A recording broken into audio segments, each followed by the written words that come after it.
तो चलिए दोस्तों शुरू करते हैं हमारी 9th क्लास की न्यू बुक गणित मंजरी का पार्ट नंबर 2। सेकंड चैप्टर हम लोगों ने शुरू किया था। सेकंड चैप्टर जो हमने स्टार्ट किया था उसी का सेकंड पार्ट मैं करा रहा हूं। आज की हेडिंग है, इंट्रोडक्शन मैंने पहले बता दिया था। आज की जो हेडिंग है उसका नाम है अलजेब्रिक एक्सप्रेशन होता क्या है। नो डाउट ये मैंने पिछली क्लास में भी आपको बताया था, बट फिर भी वापस से बताना जरूरी है क्योंकि अब आपको चैप्टर के स्टार्ट में मतलब एक्सरसाइज पे स्टार्ट करेंगे तो आपको समझ आ जाएगा। तो देखो अलजेब्रिक एक्सप्रेशन क्या होता है। एक्सप्रेशन इन विच एक एक्सप्रेशन होता है जिसके अंदर क्या होता है, एक वेरिएबल होता है। याद करो वेरिएबल क्या बताया था लास्ट वाली क्लास में, मैंने बताया था वेरिएबल क्या होता है। वेरिएबल क्या होते हैं, स्मॉल अल्फाबेट्स। क्या होते हैं, स्मॉल अल्फाबेट। जहां भी आपको एबीसीडी दिख जाए तो आपको क्या बोलना है, सर ये तो वेरिएबल है।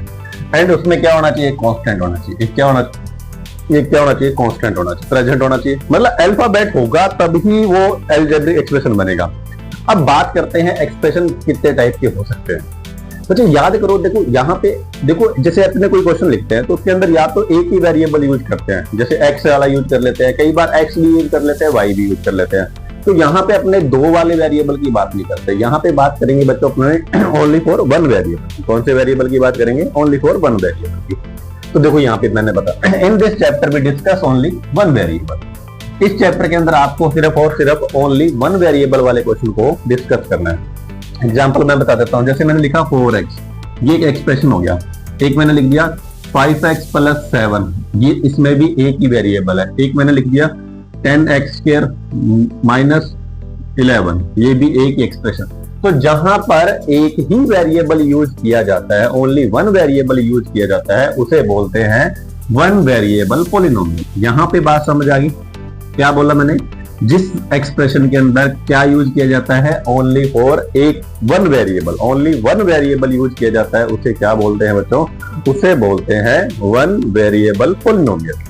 अब वन वेरिएबल पॉलिनोमियल के लिए एक अलग से नाम पूछा जाता है, एग्जाम में क्वेश्चन आ जाता है कि वन वेरिएबल पॉलिनोमियल को क्या बोलते हैं, यूनिवेरिएट पॉलिनोमियल। क्या बोलते हैं इसको, यूनिवेरिएट पॉलिनोमियल। यूनिवेरिएट पॉलिनोमियल का मतलब यही होता है जो वन वेरिएबल। तो जिस एक्सप्रेशन के अंदर एक वेरिएबल ही यूज किया जाता है उसे बोलते हैं वन वेरिएबल पॉलिनोमियल या फिर बोलते हैं यूनिवेरिएट पॉलिनोमियल। यहां तक आपको समझ आ गया, आई होप। अब उसके बाद में बात करते हैं। देखो इसमें यूनिवेरिएट पॉलिनोमियल के मैं एग्जांपल लिख देता हूं। जैसे 3 एग्जांपल तो ये रहे, और भी बहुत सारे लिख सकते हैं, जैसे आपकी बुक में ही एग्जांपल दिया है। देखो जैसे आप स्टार्ट करोगे ना, पेज नंबर 18 है ना, 18 के ऊपर देखो क्या लिखा हुआ है, x² + 1। ये एग्जांपल देखो x² + 1, ये भी, इसमें भी एक ही वेरिएबल है। नो डाउट इसकी पावर अलग है बट वेरिएबल तो एक ही है। वेरिएबल होते हैं क्या, अल्फाबेट। अल्फाबेट क्या होते हैं, छोटी एबीसीडी बोल सकते हैं जिसको ना, स्मॉल अल्फाबेट में x आ गया, x की पावर 2 है तो वो अलग बात है, बट वेरिएबल तो एक ही काउंट होगा ना। जैसे एक और एग्जांपल लिखा हुआ है इसमें, देखो बच्चों 2y - 5, एक लिखा हुआ है 5y³ + y² + 2y - 1। अब यहाँ पे बच्चे कंफ्यूजन रहता है, सर y को 3 बार यूज किया हुआ है। बच्चे 3 बार है तो एक ही चीज है ना, यूज आपने 3 बार कर लिया, नो डाउट, बट चीज तो एक ही है तो वेरिएबल कौन सा है, y, इसलिए इसे क्या बोलते हैं, यूनिवेरिएट पॉलिनोमियल। देखो जैसे मान लो मैंने एक क्वेश्चन लिख दिया 4x² + 5x + 7। अब यहाँ पे भी एक ही वेरिएबल माना जाएगा, ओनली फॉर x। जब किसी एक्सप्रेशन के अंदर, जब किसी पॉलिनोमियल के अंदर एक ही वेरिएबल यूज किया जाता है उसे क्या बोलते हैं, वापस बोलो, रिपीट करेंगे, वन वेरिएबल पॉलिनोमियल। उसे बोलते हैं वन वेरिएबल पॉलिनोमियल या फिर बोलते हैं यूनिवेरिएट पॉलिनोमियल। आई होप आपको यहां तक समझ आ गया। अब बात करते हैं बच्चे, यहाँ पे देखो इन क्वेश्चनों के अंदर देखो, अब एक क्वेश्चन आता है डिग्री। बहुत इंपॉर्टेंट क्वेश्चन है। डिग्री क्या होता है, डिग्री होता है वेरिएबल की जो पावर होती है ना, हाईएस्ट पावर होती है, उसे बोलते हैं डिग्री। डिग्री क्या होती है, हाईएस्ट पावर ऑफ वेरिएबल। हाँ, एक आपको ना एक इंपॉर्टेंट चीज और बताने वाला हूं मैं, एक्सप्रेशन और पॉलिनोमियल में डिफरेंस क्या होता है। बहुत ही इंपॉर्टेंट क्वेश्चन है, बच्चे कंफ्यूजन रहते हैं कि सब पता ही नहीं लगता है कि एक्सप्रेशन क्या है और पॉलिनोमियल क्या है। तो देखो एक्सप्रेशन वो होता है बच्चे जिसके अंदर जो वेरिएबल होता है ना, उसकी पावर कुछ भी हो सकती है, कुछ भी मतलब नेगेटिव भी हो सकती है, पॉजिटिव भी हो सकती है। एक्सप्रेशन को तो अपने ऐसे भी तो लिख सकते हैं। देखो जैसे मान लो मैंने लिखा 2x की पावर -3, ये या फिर ऐसे लिख देते हैं 5/y²। ये भी एक एक्सप्रेशन है, ये एक एक्सप्रेशन है, but this is not a polynomial.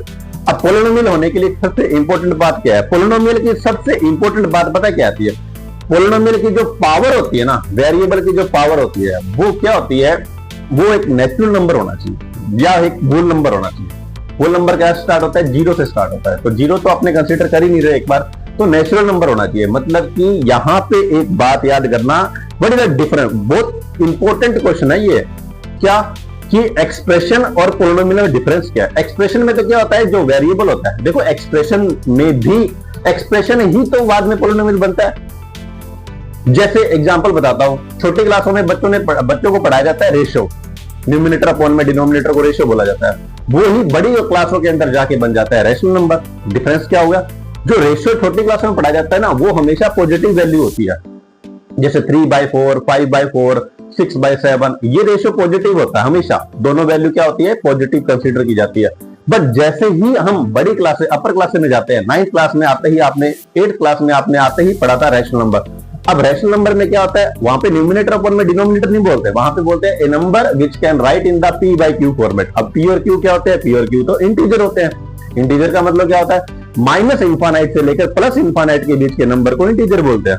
तो यानी कि -3/4 एक रैशनल नंबर है, बट एक रेशियो नहीं है, यानी कि न्यूमिनेटर अपॉन में डिनोमिनेटर नहीं है। अब समझ आया। देखो, तो एक्सप्रेशन और पोलिनोमियल में डिफरेंस क्या है। एक्सप्रेशन में क्या होता है, जो वेरिएबल होता है उसकी पावर कुछ भी हो सकती है।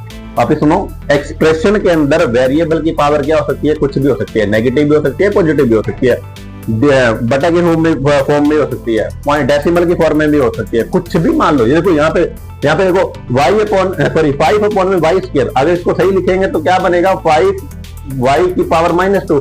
ये एक एक्सप्रेशन है, but it is not a polynomial.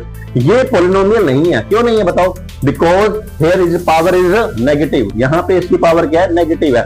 बस इसी बात का ध्यान रखना। एक्सप्रेशन और पोलिनोमियल में डिफरेंस क्या होता है। एक्सप्रेशन में तो क्या होता है, वेरिएबल की पावर कुछ भी हो सकती है, बट पोलिनोमियल में पावर हमेशा नेचुरल नंबर से ही कंसीडर की जाती है। तो आई होप आपको इतना समझ तो आया होगा, ये ही तो इंपॉर्टेंट पार्ट था।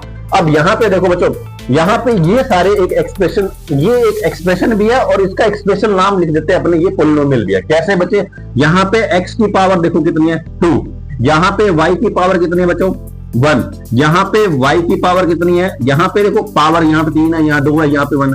मैंने अभी बोला था डिग्री में क्या होता है, डिग्री में कौन सा कंसीडर करते हैं, मैक्सिमम पावर को कंसीडर करते हैं। देखो यहाँ पे मैक्सिमम पावर कितनी है, 3। अगर सपोज दैट यहाँ पे -3 होता तो ये पोलिनोमियल नहीं होता, कभी नहीं होता, याद कर लेना। अब आप सोचो सर यहाँ पे तो पावर पॉजिटिव है, नहीं, हमें तो सभी की पावर नेचुरल नंबर में चाहिए। अब 3 नेचुरल नंबर होता है, 2 नेचुरल नंबर होता है, यहाँ पे पावर कुछ नहीं है तो 1 है, 1 भी नेचुरल नंबर होती है। यहाँ देखो बच्चे, ये भी क्या है, एक पोलिनोमियल है। तो एक बात कंफर्म होगी क्या, कि पोलिनोमियल और एक्सप्रेशन में क्या डिफरेंस होता है। पोलिनोमियल में पावर कुछ भी हो सकती है, बट पोलिनोमियल में पावर हमेशा हमेशा नेचुरल नंबर होती है। आई होप आपको यहां तक मैंने समझाने में कोई तकलीफ नहीं हुई, आपको समझने में भी कोई तकलीफ नहीं हुई, यहां तक आपको समझ आ गया। तो अब बात करते हैं वेरी इंपॉर्टेंट सेगमेंट, जिसे बोलते हैं बच्चों degree. Very very important part है। डिग्री क्या होता है, डिग्री एक्चुअली में, डिग्री का मतलब होता है कि जो आपने एक्सप्रेशन यूज किया है, आपने जो पोलिनोमियल बनाया है, उसमें वेरिएबल की जो हाईएस्ट पावर कितनी है। देखो बच्चे यहां पे नोटिस करो, देखो यहां पे वेरिएबल 2 बार यूज हुआ है, तो एक ही वेरिएबल है, इसलिए इसे बोलते हैं यूनिवर्स पोलिनोमियल बोलते हैं। यहां पे देखो x की पावर कितनी है, 2, यहां पे x की पावर कितनी है, कुछ नहीं है तो 1 मानेंगे। आया, समझ आया। अब यहां पे देखो हाईएस्ट पावर कितनी है, हाईएस्ट पावर 2 है, यहाँ पे हाईएस्ट पावर कितनी है, 3 है, यहाँ पे हाईएस्ट पावर कितनी है, 1 है, यहाँ पे हाईएस्ट पावर कितनी है, 2 है। तो हाईएस्ट पावर को क्या बोलते हैं, डिग्री। वेरी इंपॉर्टेंट पार्ट है इस चैप्टर का। डिग्री क्या होती है बच्चों, डिग्री होती है highest power of variable. Variable की जो हाईएस्ट पावर होती है, वेरिएबल की जो हाईएस्ट पावर होती है उसे क्या बोलते हैं, degree. What is the definition of degree, तो आप बोलोगे an expression and A polynomial highest power of variable is called degree. अब बात करते हैं, अगर पावर हाईएस्ट पावर 1 है। अब एक बात बताऊं, ये यहाँ पे इस चैप्टर का नाम का इंट्रोडक्शन हो रहा है, यहाँ पे अब चैप्टर का नाम है ना, अब आपको समझ आएगा कि लीनियर पोलिनोमियल कैसे कहते हैं। बच्चे ध्यान से सुनना कान खोल के, क्या कि अगर एक्सप्रेशन, अगर किसी वेरिएबल की पावर हाईएस्ट पावर 1 होती है ना, उसे बोलते हैं लीनियर पोलिनोमियल। अब समझ आया, ये चैप्टर का नाम तो ये रहा। चैप्टर का नाम देखो, बिल्कुल आसान भाषा में लिखा हुआ है। यहाँ पे क्या होता है, लीनियर पोलिनोमियल क्या बोलते हैं? आप बोलोगे एक ऐसा पोलिनोमियल सर, एक ऐसा पोलिनोमियल जिसमें हाईएस्ट पावर क्या हो? 1 हो। एक ऐसा पोलिनोमियल जिसमें हाईएस्ट पावर क्या हो बच्चों? 1 हो, उसे बोलते हैं लीनियर पोलिनोमियल। आई होप आपको समझ आ गया। अब देखो, अब आपने 9th क्लास में पढ़ा लीनियर पोलिनोमियल, अब जब 10th क्लास में जाओगे ना तब आप पढ़ोगे क्वाड्रेटिक पोलिनोमियल। अब सच क्वाड्रेटिक में क्या होता है? जब वेरिएबल की हाईएस्ट पावर कितनी हो जाए बच्चों? 2 हो जाए। देखो यहां पे मैंने लिखा हुआ है डिग्री 1, देखो यहां पे डिग्री 1 उसे बोलते हैं लीनियर पोलिनोमियल। जब डिग्री 2 होती है उसे बोलते हैं क्वाड्रेटिक पोलिनोमियल। या देखो ये तो है 9th क्लास का चैप्टर आपका, और ये 10th क्लास में चैप्टर भी है। तो जब डिग्री 2 होती है उसे क्या बोलते हैं बच्चों? Quadratic polynomial. डिग्री 2 को क्या बोलते हैं? Quadratic polynomial. और डिग्री 3 को क्या बोलते हैं? Cubic polynomial. डिग्री 3 को क्या बोलते हैं? अगर बच्चे किसी वेरिएबल की पावर आए ना उसे बोलते हैं कांस्टेंट पोलिनोमियल। देखो बच्चे यहां पे मैंने लिखा, देखो कांस्टेंट पोलिनोमियल का एग्जांपल बताता हूं। जैसे मैंने लिख दिया 8, आपको सर इसमें तो वेरिएबल नहीं है, वेरिएबल अपनी मर्जी से कुछ भी लगा दो, बट पावर कितनी होनी चाहिए? 0। फॉर एग्जांपल मैंने लिख दिया 8x rays to the power 0। यहां पे वेरिएबल की पावर कितनी है? 0। अब पावर 0 होने के कारण इसलिए इसको 8x rays to the power 0 ना लिख के इसको क्या लिखेंगे? नॉर्मल 8 लिखेंगे। इसलिए इसे क्या बोलते हैं? Constant polynomial. अब बताओ समझ आया कांस्टेंट पोलिनोमियल किसे कहते हैं? कांस्टेंट पोलिनोमियल वो होता है जिसमें वेरिएबल की पावर 0 होती है। अब बताओ चैप्टर का नाम समझ आया? लीनियर पोलिनोमियल किसे कहते हैं? जब डिग्री 1 होती है उसे बोलते हैं लीनियर पोलिनोमियल। अब यहां पे इंपॉर्टेंट पार्ट था ना, जो आज की क्लास का इंपॉर्टेंट पार्ट था, वो था इंपॉर्टेंट था एक्सप्रेशन और पोलिनोमियल में डिफरेंस करना। एक्सप्रेशन तो कुछ भी हो सकता है, यहां पे मैं आप यहां पे इसका स्क्रीनशॉट ले सकते हो आप। फिर एक नई चीज सिखाने वाला हूं अभी आपको, इसके अंदर आपको एक डिटेल में एक चीज बता देता हूं ताकि आपको कंसेप्ट क्लियर हो। जब तक कंसेप्ट क्लियर नहीं होगा तब तक मैथ पढ़ने का कोई मजा नहीं है। और रेक्टिफिकेशन से कभी मैथ समझ नहीं आती। अब ज्यादातर बच्चों की प्रॉब्लम होती है कि मैथ समझ नहीं आती। मैथ समझ इसलिए नहीं आती क्योंकि वो रेक्टिफिकेशन पे जाते हैं, कॉन्सेप्ट क्लियर नहीं करते। अब आपसे कोई क्वेश्चन पूछ ले कि अब देखो डिफरेंस क्या है? अलजेब्रिक एक्सप्रेशन, देखो यहां पे मैं लिख देता हूं अलजेब्रिक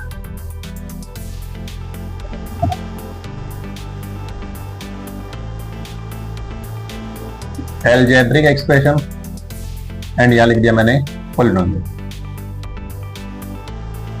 देखो इसमें भी क्या होता है? इसमें भी वेरिएबल कोएफिशिएंट कांस्टेंट आता है। देखो इसमें भी क्या आता है? इसमें भी सर वेरिएबल आएंगे। इसमें भी क्या आते हैं सर? कोएफिशिएंट भी आते हैं। इसमें भी क्या आते हैं सर? कांस्टेंट भी आते हैं। सेम इसमें भी सर वेरिएबल आते हैं। हाँ जी समझ आ रहा है? इसमें भी क्या आते हैं? कोएफिशिएंट आते हैं। और इसमें भी क्या आते हैं? कांस्टेंट आते हैं। अब यहां पे क्या होता है? वेरिएबल, जैसे ये देखो, अब आपको एक चीज लिख के दिखाता हूं। यहां देखो 5y raise to the power -2 plus 7y plus 6, ये एक एक्सप्रेशन माना जाएगा, but it is not a polynomial. क्यों नहीं है बोल? ये पोलिनोमियल क्यों नहीं माना जाएगा? बिकॉज यहां पे पावर चेक करो बच्चे, नेगेटिव पावर है। यहां देखो एक और बताता हूं, 5√y या 7y rays to the power -3/2 लिख दिया। देखो ये जो सारे लिखे हैं ना, ये सारे किसमें आते हैं? देखो यहाँ पे वेरिएबल भी है, ये 5 इसका कोएफिशिएंट है, 7 इसका कोएफिशिएंट है, 6 कांस्टेंट है। देखो तीनों चीजें आ गई, बट ये क्या नहीं है? ये पोलिनोमियल नहीं है। अब देखो इसके अंदर मैं लिख देता हूं 5y² प्लस 6y प्लस 7, ये एक क्या बन गया? ये पोलिनोमियल बन गया। देखो चीजें दोनों सेम लिख दी मैंने, यहाँ पे लिखो मैंने। अब इसमें आप सोचोगे सर यहां नेगेटिव पावर थी, यहां पॉजिटिव पावर है, इसको इसलिए ये क्या बन गया? अलजेब्रिक एक्सप्रेशन बन गया, और ये क्या बन गया? पोलिनोमियल बन गया। मेजर डिफरेंस समझ आएगा? तो एक्सप्रेशन में क्या होता है? पावर कुछ भी हो सकती है। एक्सप्रेशन में पावर कुछ भी हो सकती है, रूट में भी हो सकती है, न्यूमरेटर एंड डिनोमिनेटर की फॉर्म में हो सकती है, रेशियो में होती है, नेगेटिव इंटीजर रैशनल नंबर भी हो सकती है, कुछ भी डेसिमल में भी हो सकती है पावर। बट पोलिनोमियल में पावर क्या होनी चाहिए? पोलिनोमियल में पावर होनी चाहिए और नेचुरल नंबर। यहां तक समझ आ गया? आई होप आपको समझ आएगा। अब आप आज करते हैं अपने एक्सरसाइज नंबर 2.1 को स्टार्ट करते हैं। बहुत ही इंपॉर्टेंट है और सबसे इजी है। अगर आपने ये लेक्चर ध्यान से सुना ना तो 2.1 आपको इजी से समझ आ जाएगी। तो स्टार्ट करते हैं एक्सरसाइज नंबर 2.1। 2.1 में हमने सबसे पहले क्वेश्चन लिखा है। इसमें टोटल 5 क्वेश्चन है। मैंने 5 क्वेश्चन बोर्ड पे लिखे, एक एक करके आपको डिटेल में समझाता हूँ। ध्यान समझना बिल्कुल आसान है, सबसे पहले क्या लिखा हुआ है, फाइंड द डिग्री। डिग्री का मतलब क्या होता है बच्चे, अभी थोड़ी देर पहले मैंने इसी लेक्चर के अंदर बताया था, डिग्री का मतलब होता है highest power of variable. Variable क्या होते हैं, स्मॉल अल्फाबेट, और ये चैप्टर में क्या है, अपने सिंगल वेरिएबल की बात करेंगे। देखो बच्चे यहाँ पे भी x है, यहाँ पर भी x है, यहाँ पे लिखा हुआ है 2x की पावर 2, यहाँ लिखा है -5x की पावर कुछ नहीं तो 1 है, यहाँ पे पावर 1 है, यहाँ पे पावर 2 है। तो आपको कौन सा कंसीडर करना है, आपको सबसे ज्यादा वाला कंसीडर करना है। तो x की हाईएस्ट पावर कितनी है, 2। x की हाईएस्ट पावर कितनी है, 2। तो इस क्वेश्चन में डिग्री कितनी आ जाएगी इस क्वेश्चन की डिग्री कितनी हो जाएगी, डिग्री आ जाएगी बच्चों 2। समझ आ गया, डिग्री 2 क्यों आई, पता लग गया। देखो क्योंकि हाईएस्ट पावर कितनी है, यहाँ पे देखो y की पावर हाईएस्ट 3 है, यहाँ पे y की पावर 1 है, यहाँ पे 1 है, तो यहाँ पे डिग्री कितनी आ जाएगी, यहाँ पे डिग्री कितना आ जाएगा, डिग्री आ जाएगी 3 डिग्री क्यों आया बताओ, क्योंकि हाईएस्ट पावर को कंसीडर करना है। किसको कंसीडर करना है, हाईएस्ट पावर को कंसीडर करना है। बच्चे यहाँ पे चेक करो डिग्री, अब मान लो यहाँ पे कोई y x y कुछ है, मान लेते हैं, और उसकी पावर कुछ वो पता है क्यों नहीं दिख रहा, एक्चुअली मान लेते हैं, मैंने यहाँ पे अपनी मर्जी से मैंने मान लिया x की पावर 0, तो यहाँ पे पावर कितनी दिख रही है, 0, तो 0, इसमें डिग्री कितनी है बच्चों, इसकी डिग्री आएगी 0। समझ आ गया, तो ओनली -9 है। जब किसी क्वेश्चन के अंदर, याद रख लो अभी बात समझो, जब किसी क्वेश्चन में कोई भी वेरिएबल नहीं होता ना, तो आप मान लो उसमें डिग्री कितनी है, 0, और 0 डिग्री वाले पॉलिनोमियल को क्या बोलते हैं, कांस्टेंट पॉलिनोमियल। क्या बोलते हैं बच्चों, कांस्टेंट पॉलिनोमियल। एक बार वापस से रिपीट करता हूं, जब डिग्री 2 होती है उसे बोलते हैं क्वाड्रेटिक पॉलिनोमियल। डिग्री 3 वाले, इसमें हाईएस्ट पावर कितनी है, 3, तो इसलिए इसे बोलेंगे क्यूबिक पॉलिनोमियल। यहाँ पे डिग्री है ही नहीं, थर्ड वाले क्वेश्चन में तो डिग्री है ही नहीं, इसलिए बोलते हैं इसको कांस्टेंट पॉलिनोमियल। यहाँ पे डिग्री चेक करो बच्चे, z की पावर कुछ दिख रही है, कुछ नहीं है ना, तो 1 है, कुछ नहीं है तो क्या मानेंगे, 1। तो यहाँ पे डिग्री कितनी है बच्चों, 1। और याद करो जब डिग्री 1 होती है उसे क्या बोलते हैं, लीनियर पॉलिनोमियल। क्या बोलते हैं उसको, linear polynomial. Question number first, कोई डाउट है तो वापस से पूछ लेना मुझको कमेंट सेक्शन में। अब यहाँ पे सबसे इंपॉर्टेंट है, राइट द पॉलिनोमियल। पॉलिनोमियल बनाना है, डिग्री क्या होनी चाहिए, 1 होनी चाहिए, 2 होनी चाहिए, 3 होनी चाहिए। अपने लेवल पे कुछ मर्जी बना दो, इंपॉर्टेंट बात दो। अरे डिग्री 1, अब डिग्री 1 ये 1 वाला ये एग्जांपल यहाँ लिख दो। कोई और लिखना चाहो तो, और देखो आप वेरिएबल ले लो, उसके ऊपर पावर 1 ही होनी चाहिए, कुछ मर्जी बना दो। तो देखो डिग्री 1 वाली बनाता हूँ, यहाँ पर मैंने लिख दिया डिग्री 1 वाला बना के दिखाता हूँ। देखो कुछ मर्जी लिख देता है। सबसे पहले ये देखो, ये लिख दिया मैंने 2x + 5, एक इसमें भी पावर डिग्री 1 है। इसके और एग्जांपल बताता हूँ, यहाँ लिख दिया मैंने 5y - 7, और एग्जांपल देखो यहाँ मैंने लिख दिया ओनली 4x, ये भी डिग्री 1 है। यहाँ लिख दिया मैंने -3y, ये भी। ये सारे एग्जांपल किसके हैं, डिग्री 1 के। अब डिग्री 2 में क्या होता है, डिग्री 2 में क्या बनाना बताओ। डिग्री 2 के अंदर आपको बनाना है, डिग्री 2 में आपको पावर 2 चाहिए। पावर 2 जैसे मान लो मैंने लिख दिया 2x² प्लस, यहाँ पे 2 का मतलब लिखिए नहीं, यहाँ पे 3 भी लिखा सकते हो, x की पावर 3x² + 4x + 7। यहाँ पे चेक करो हाईएस्ट पावर कितनी है, ओनली x² भी लिख सकते हो, 4x, यहाँ पे डिग्री 2 है, -5y² लिख सकते हो, यहाँ पे डिग्री कितनी है, 2 है। तो डिग्री 2 वाले एग्जांपल बना दो। डिग्री 3 वाले एग्जांपल भी बनाने। डिग्री 3 मतलब पावर कितनी होनी चाहिए, यहाँ पे मैं लिख देता हूँ डिग्री 3। डिग्री 3 वाले एग्जांपल देखो, पावर वेरिएबल की पावर 3 रखनी है, तो सीधा लिख दो, एक ये लिख दो, ये लो 5y की पावर 3, ये भी डिग्री 3 का एग्जांपल है। कुछ मर्जी लिख दो, एक ये आंसर लिख देना। तो अपनी मर्जी से बना सकते हो, बट इतना याद करो जो वेरिएबल यूज करोगे सिंगल वेरिएबल यूज करना है, और उसको पावर हमेशा डिग्री 3 में हाईएस्ट पावर 3 रख दो, उसके बाद में कुछ मर्जी रख दो, प्लस माइनस आपकी मर्जी, डिपेंड ऑन यू। यहां तक क्वेश्चन नंबर 2 तक समझ आ गया। यहाँ पे थर्ड नंबर क्वेश्चन तो बहुत आसान है। देखो कोफिशिएंट क्या होता है बच्चे, कोफिशिएंट होता है कि जो वेरिएबल यूज कर रहे हो उसका मल्टीपल कितना है। जैसे यहाँ पे देखो 2 चीजें पूछी है, what are the coefficient of x² and x³। सबसे पहले मुझे x² ढूंढना है, मैंने x² ढूंढ लिया, ये रहा x²। इसके पास में क्या लिखा हुआ बच्चा, इसके मल्टीप्लाई में क्या है, 6। तो x² का देखो यहां लिख देता हूं, यहां पे मैं लिख दिया कोफिशिएंट ऑफ x²। x² का कोफिशिएंट कितना बच्चों, 6 है। फिर पूछा x³ का, x³ ढूंढो पहले, x³ ये रहा, तो यहाँ पे x³ का कोफिशिएंट ऑफ x³ का कोफिशिएंट देखो, इसके मल्टीप्लाई में कितना है, ये नंबर है, 3 नहीं लिखना, -3 लिखना है। क्या लिखना है, -3। आई होप आपको ये 3 क्वेश्चन समझ आ गए अच्छे से। चलो ठीक है। What are the coefficient of z, यहाँ पे इंपॉर्टेंट है। अब बच्चे गलती कर देते हैं, z का कोफिशिएंट पूछा है। एक बात बताओ बच्चे, यहाँ पे आपको z दिख रहा है, मुझे तो नहीं दिख रहा, ये तो z की पावर 3 है, ये z का मतलब होता है z की पावर 1 होना चाहिए। तो यहाँ पे z की पावर 3 है, यहाँ z की पावर 2 है, यहाँ पे z है ही नहीं। तो जब है ही नहीं, इसका मतलब उसका कोफिशिएंट कितना आएगा, 0 आएगा। कितना आएगा बच्चों, कोफिशिएंट 0। बिकॉज यहाँ पे वेरिएबल तो z प्रेजेंट है, वापस सुन लो, वेरिएबल तो z प्रेजेंट है, बट ओनली सिंगल z कहाँ है, ये तो z की पावर 3 है, ये z की पावर 2 है, तो z तो वैसे प्रेजेंट ही नहीं है, इसलिए इसका क्या आएगा, इसकी डिग्री, इसका सॉरी कोफिशिएंट क्या आएगा, 0 आएगा। तो यहाँ पे देखो, what are the constant, constant वो नंबर होता है जिसके साथ में कोई भी वेरिएबल नहीं आता। कांस्टेंट क्या होता है, जिसके साथ में कोई भी एबीसीडी नहीं आती। याद करो, देखो यहाँ पे आ गया, यहाँ पे x आ गया, यहाँ भी x आ गया, यहाँ भी यहाँ पे कुछ नहीं है ना, तो इसमें कांस्टेंट वैल्यू कितनी है, -10। आई होप आपको ये एक्सरसाइज नंबर 2.1 पूरी समझ आ गई होगी। अगर आपको कोई डाउट रहता है तो आप मेरे व्हाट्सएप नंबर पे आप मैसेज करके क्वेश्चन पूछ सकते हो। फिर भी नहीं समझ आता, कमेंट सेक्शन में आप बोलो, क्वेश्चन पूछो, बार बार में पूछने से मैं आपको सारा बता दूंगा। तो फिर अगर वीडियो अच्छी लगी तो लाइक, शेयर और सब्सक्राइब करो। और 9th क्लास का अगर फुल कोर्स करना है तो आपको तो चैनल को सब्सक्राइब कर लो और बने रहो हमारे साथ में। मिलते हैं नेक्स्ट बात के अंदर।